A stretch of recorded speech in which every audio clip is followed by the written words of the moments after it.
The champagne tasted flat. Maybe it was the salt in the air, or the way my daughter looked at me like I didn't belong at her wedding. The waves crashed just behind the string quartet. Preston leaned in all charm and poison and said, 50,000 or you're out of our lives for good. I smiled, lifted my glass, and whispered, you forgot one thing. They had no idea what I was about to do. Where are you listening from? Drop your city and hit subscribe. This one's personal. My name is Celeste Monroe, 54, grew up in Knoxville, Tennessee. Most of my life I worked jobs no one brags about: diner waitress, dental receptionist, evening housekeeper. But the one thing I always took pride in, being Savannah's mom. She was 4 when I left her father. The night I pressed frozen peas to my cheekbone and packed our whole lives into one duffel bag. She clutched her stuffed bear like a lifeline as we waited for the midnight bus. Didn't cry, just whispered, are we going somewhere new, Mommy? I said yes, the safest place in the world. We landed in a rental off Magnolia Avenue, a single-bedroom mobile home with wood panel walls and a back door that never locked properly. Savannah got the bedroom. I took the pull-out couch. It squeaked every time I turned over, but I was grateful just to hear her breathing in the next room. I'd work 3 shifts some days, serve pancakes at 7, file dental charts at 2, and scrub someone else's kitchen floor by 9. At night, I'd leave a thermos of warm milk by her bed and set her favorite storybook on the pillow, The Girl Who Built Her Own Wings. She loved that one. I told her, one day, baby, you won't just have wings. You'll fly so far they'll never see you coming. I meant every word. When she got accepted into Vanderbilt's business program, I screamed loud enough to startle our neighbor's dog and cried harder than I had in a decade.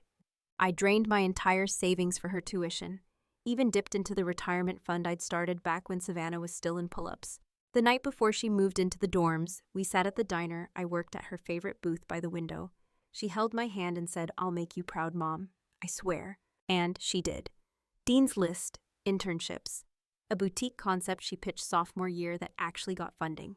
I used to stare at her store's Instagram, zooming in on the details in the background, the mirror I bought at a garage sale, the hand-painted open sign we made together. But something started to shift.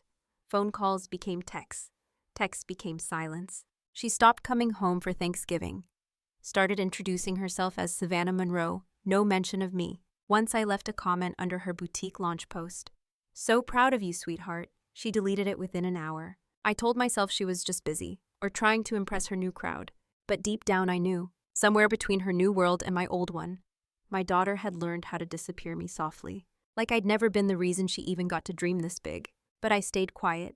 Because when you've sacrificed everything for someone, you hold on to hope longer than you should, until they make you choose, pay to stay or vanish for good.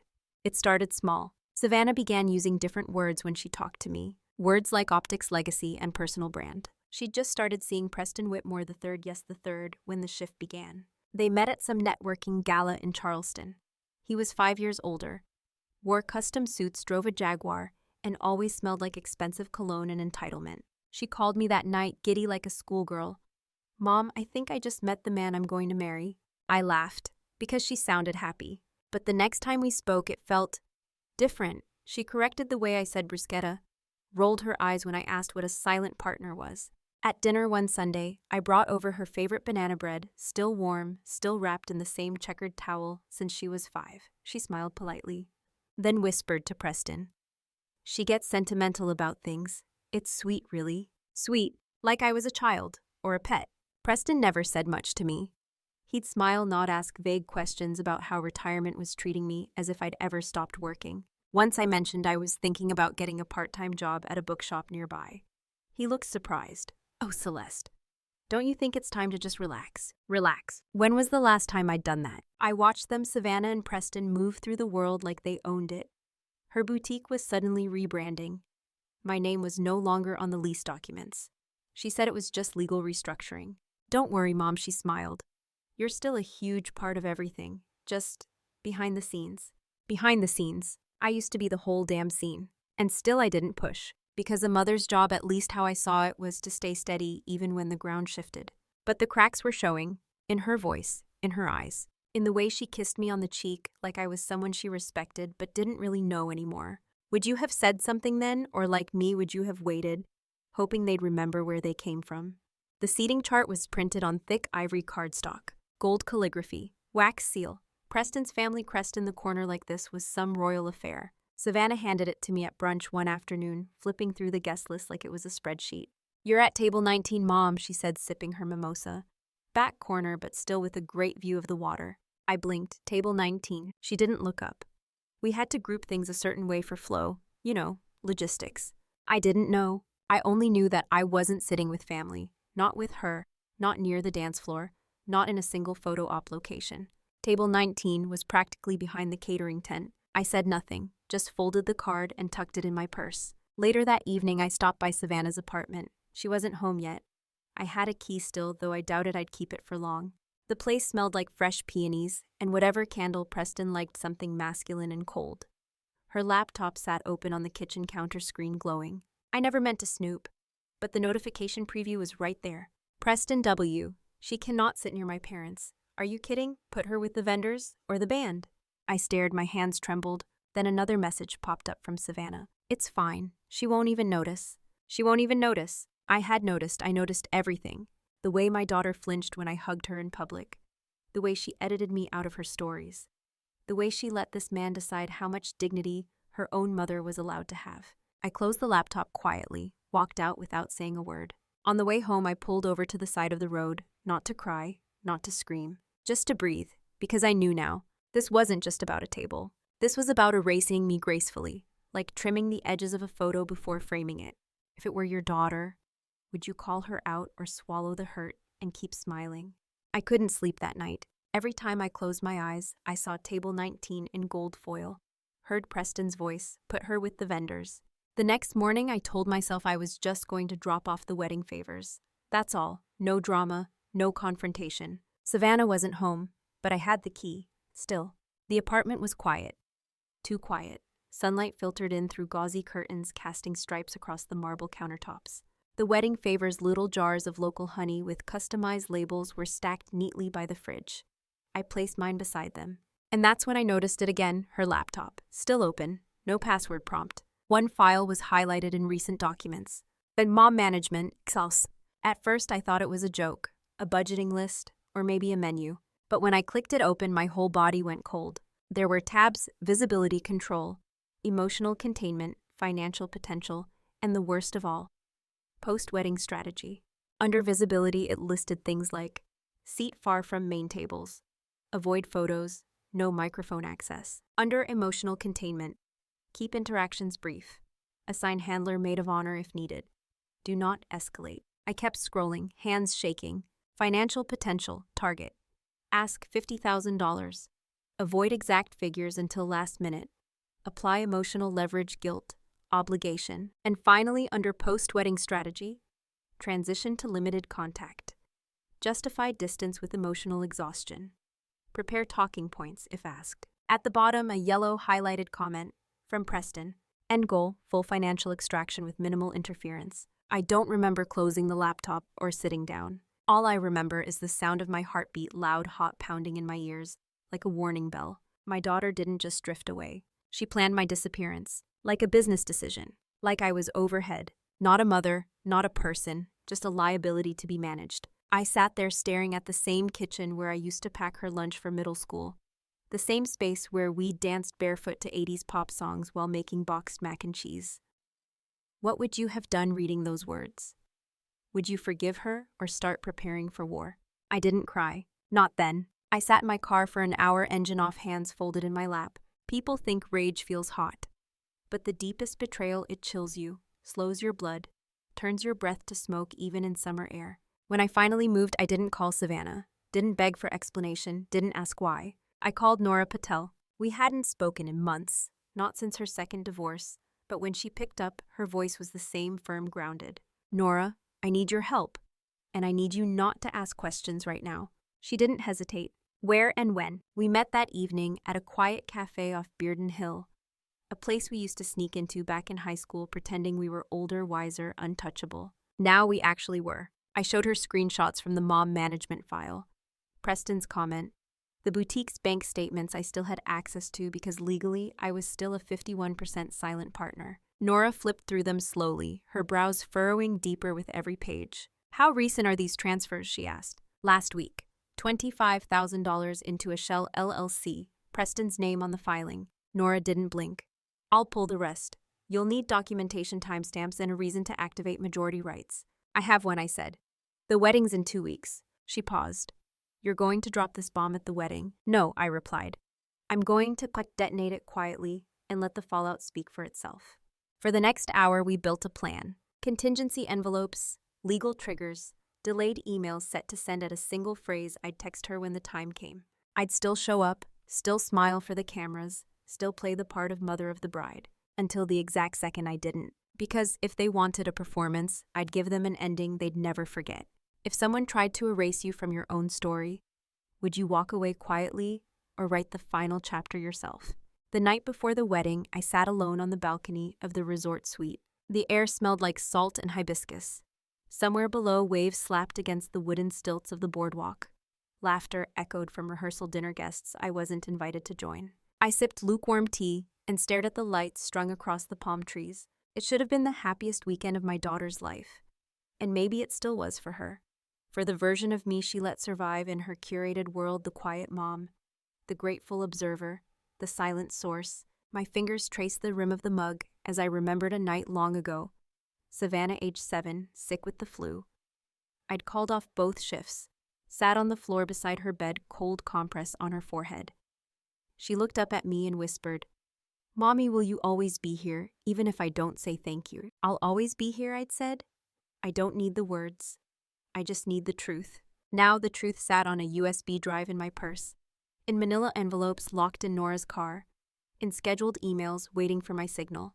My body ached, but not from age, from carrying loyalty too long until it turned into a burden. I closed my eyes and listened, not to the ocean, but to the silence where Savannah's voice used to live. And I knew I wasn't disappearing, not tonight, not ever. They wanted a mother who would fade quietly into the background. Instead, they'd get a woman who owned the spotlight just long enough to burn the script.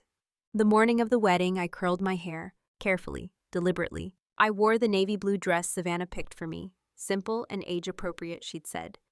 Not a compliment, but I wore it anyway. The beachfront was already bustling with activity. Preston's family floated about like minor royalty, champagne in hand, opinions on everything from napkin folds to guest list seating. I smiled at everyone, thanked the makeup artist, helped adjust the flower girl's tiara, played the role perfectly. I kept the USB in a zippered pocket of my clutch, the one Savannah had given me for Mother's Day 3 years ago, back when we still meant things to each other. Nora texted me once, just one word, armed. The documents were loaded, distributed. All we needed was the signal. I approached the wedding coordinator, handed her a neatly labeled envelope. For the Whitmore parents, I said with a wink, special gift from Savannah and me. Please give it to them right after the toast. She nodded, tucking it into her clipboard. Every step I took felt rehearsed, but my heart beat steady. I had practiced this moment in my mind for weeks. Every line, every breath, every smile. I joined the pre-ceremony photos. Savannah barely looked at me. I complimented her gown. She said thanks and turned away. I helped zip up a bridesmaid's dress. No one helped with mine. During the ceremony, I sat where they told me table 19 out of frame, and I watched. Watched my daughter say I do. Watched Preston kiss her like nothing was wrong. Watched them smile for cameras while the truth crouched behind every curated moment. But I didn't flinch, because sometimes revenge isn't rage, it's precision. Sometimes justice wears a soft face and says, I'm so proud of you, sweetheart, while loading the final piece of evidence into the slideshow folder marked wedding video. As, would you wait until the perfect moment or strike the second they cross the line? The sun was beginning to set. Soft golden light spilled across the white sand, casting halos over flower arches and linen-draped chairs. Someone tapped a champagne glass. A hush fell over the crowd. Preston's father rose first. He spoke of legacy, of pride, of how Savannah brings grace to the Whitmore name. Savannah beamed. Preston winked. Then the coordinator stepped forward and said, now a few words from the mother of the bride. All eyes turned. I stood slowly, smiled like I meant it. Walked up to the mic, my heels clicking against the wooden platform, each step echoing louder in my ears than the waves behind me. I looked at my daughter, at the guests, at Preston, his fingers already tightening around his glass. Thank you all, I began, voice steady. It means the world to see so many people gathered here for Savannah and Preston. There was polite applause. I've watched Savannah grow from a curious little girl who once asked if stars were holes poked in heaven into a confident woman who knows exactly what she wants. A few guests smiled. Savannah gave me a tight nod. But most of all, I continued, she's taught me something I never expected to learn this late in life. I paused. She taught me that silence is not always love, that sometimes love demands you speak up, even when your voice shakes. The screen behind me flickered to life. Savannah put together a little video for this moment. I lied gently. Some memories, a few surprises. I nodded at the coordinator. She pressed play. The first few seconds looked innocent photos from childhood, awkward teenage years boutique launch. Then a spreadsheet, emails, bank transfers, the title bar, financial redirection S, Atelier Funds, Whitmore LLC. The room shifted. Gasps, murmurs. Someone's champagne glass hit the floor. Preston's father stood bolt upright. Savannah turned pale. Preston hissed, "What the hell is this?" I turned to the crowd. My daughter may carry my last name, but tonight she carries her own truth. Would you have stopped there or let every guest see the betrayal for themselves frame by frame? The slideshow ended with a single slide. At majority ownership activated, effective immediately. At first silence. Then, Preston, the shout came from the head table. Preston's father, Martin Whitmore Sr., was on his feet, face a deep shade of crimson fists clenched around a folder just handed to him by an assistant. The guests turned, phones buzzed and lit up. A low hum of confusion swept through the crowd like an incoming storm. Savannah stared at the screen, her wedding slideshow hijacked her carefully curated legacy, unraveling one file at a time. She turned to me stunned. "Mom, what is this?" I didn't flinch. "I told you I'd always show up for you. I never said how." Preston rushed forward, grabbing the remote from the coordinator, killing the screen. He spun toward me, teeth bared behind a false smile. "You've lost your mind." Martin shoved the legal packet into his son's chest. "What the hell is this boutique money into a shell company under my name?" "It's a business pivot," Preston mumbled, voice shaking. "We were moving funds to where, Preston?" I cut in. "To a South End property you were trying to flip without permits. Using boutique cash, I earned scrubbing floors and answering phones, while your fiancé posted hashtags about girl boss energy." Savannah's mouth parched in disbelief. "You've been watching my accounts." "No," I said. "I've been owning them. Since the day you begged me for $97,000 to start your dream." The guests were still, frozen plates half full, forks midair, mouths open. The wind picked up, slightly rustling napkins and knocking over a flower vase. Then came the white chime. One, then another, then a cascade. Phones around the tent buzzed as boutique vendors' clients, even Savannah's own staff, received the automated legal alert from Nora's team. Effective immediately, operations for Savannah Atelier are suspended pending financial audit and partner review. All transactions frozen. For questions, contact majority stakeholder Celeste Monroe. Savannah backed away, eyes wide, hands trembling. "You're destroying my life." "No," I said softly. "I'm revealing the one you chose to build behind my back." She blinked, tears finally surfacing. "But you're my mother." "Exactly," I replied. "And I taught you better." Preston stepped between us. "She has everything to lose," he sneered. You're just the janitor who got lucky." I laughed once, sharp, clean. "I'm the woman who funded your fiancé's empire. The woman who owns every design, every vendor contract, every shipment. And the woman who gave you both the chance to choose love over greed." I turned to Mr. Whitmore, who had gone quiet. His face was unreadable. But then he looked at Preston with eyes I'd never seen from a father. "Return the ring," he said flatly, "to her and to me." What? Preston's voice cracked. "You're not marrying into this family," Martin said. "You're walking out of it." The security team, previously ornamental, moved subtly toward the perimeter. Preston's mother rose too, pulling off her gloves, expression ice. "Let him go," she muttered. "To whatever real estate pit he thinks he can climb out of." Preston turned to Savannah in desperation. "Say something." But Savannah said nothing. She was staring at me, no longer angry, just broken. I stepped closer, just enough for only her to hear. "You once told me you'd make me proud. But Savannah, I didn't need your pride. I needed your respect."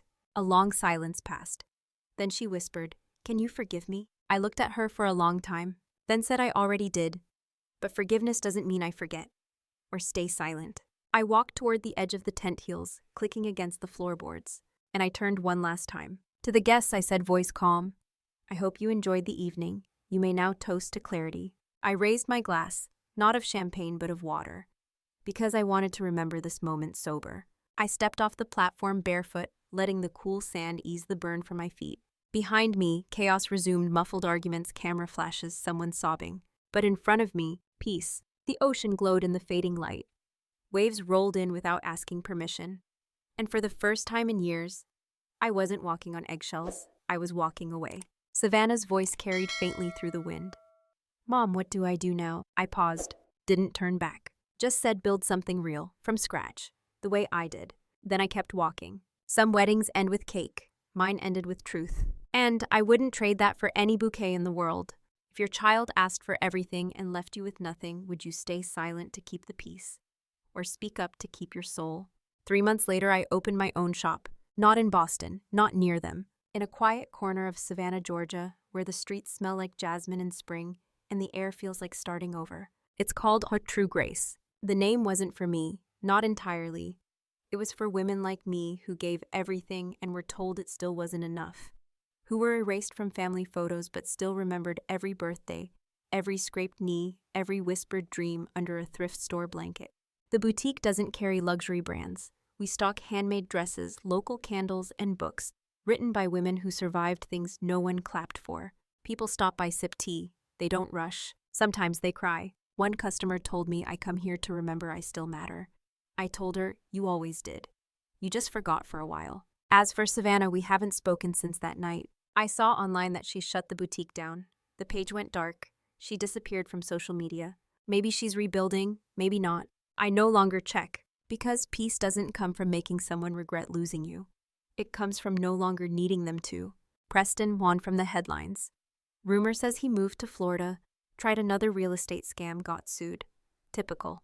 But me, I wake up every morning, open the doors of my little shop, light a soy candle, and turn the sign to open. No begging, no spreadsheets, no more pretending. Just truth. Because healing isn't about forgiveness. It's about clarity. And sometimes the most loving thing you can say is, that's enough. You don't get to hurt me twice. Now I want to ask you, has someone ever treated you like you were disposable until you proved them wrong? Tell me your story in the comments. And if this one spoke to you, hit subscribe. We're not done telling the truth.